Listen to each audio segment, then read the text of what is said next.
বাচ্চাদেরও যদি বলো যে কোন হিন্দি ফিল্ম 2024-এ সবচেয়ে বেশি টাকা উপার্জন করবে, সবার জবাব এক হবে, সেম টু সেম, স্ত্রী টু। সেই স্ত্রী যা ইচ্ছে তাই করতে পারে। আগেরবার শুধু বলেছে, এবার করে দেখানোর সময় এসেছে। ফার্স্ট টাইম এটা হতে চলেছে বলিউডের হিস্টোরিতে, যখন এক হিরোইন বাকি সব টপ লেভেলের অ্যাক্টরস কি বাড়ি পড়াতে আসতেছে স্ত্রী টু।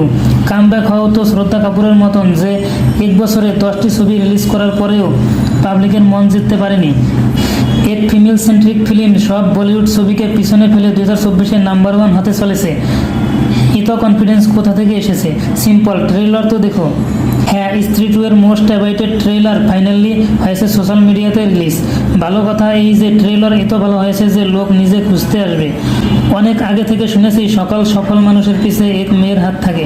প্রথমবার দেখতে পাচ্ছি এক ভয় পাওয়া লোকের পিছেও একটি মেয়ের হাত থাকে। বাপরে, কি ট্রেলার দেখালো! হরার ও কমেডি দুটোই একদম পারফেক্ট। এক তীরে দো নিশানা যেন এই জন্যই লেখা হয়েছে। শুধু এক সিনেই যথেষ্ট থিয়েটারে বসার জন্য। শ্রদ্ধা কাপুরের ট্রান্সফরমেশন, তাকে দেখে নজর না লাগে। মাথা কাটা ভিলেনের অভিনয়ও অনেক ভালো হয়েছে। অনেকে বলতেছে এই মাথা কাটা ভিলেন অক্ষয় কুমার হতে পারে। ছবির সকল চেহারা শ্রদ্ধা কাপুর হবে। বাকি অ্যাক্টরসদের ব্যবহার ঠিক হতে আছে মুভির ক্যারি ফরওয়ার্ড করতে। রাজকুমার রাওয়ের কমেডি টাইমিং আর ফানি ডায়লগ থিয়েটারে আগুন লাগিয়ে দেবে। ছবির গল্পটা এমন হবে যে প্রেজেন্টকে বাঁচানোর জন্য ফিল্মকে পিছিয়ে নিয়ে যাওয়া হবে এবং ফিউচারকে বাঁচানোর জন্য ভালো ভার্সেস খারাপের লড়াই।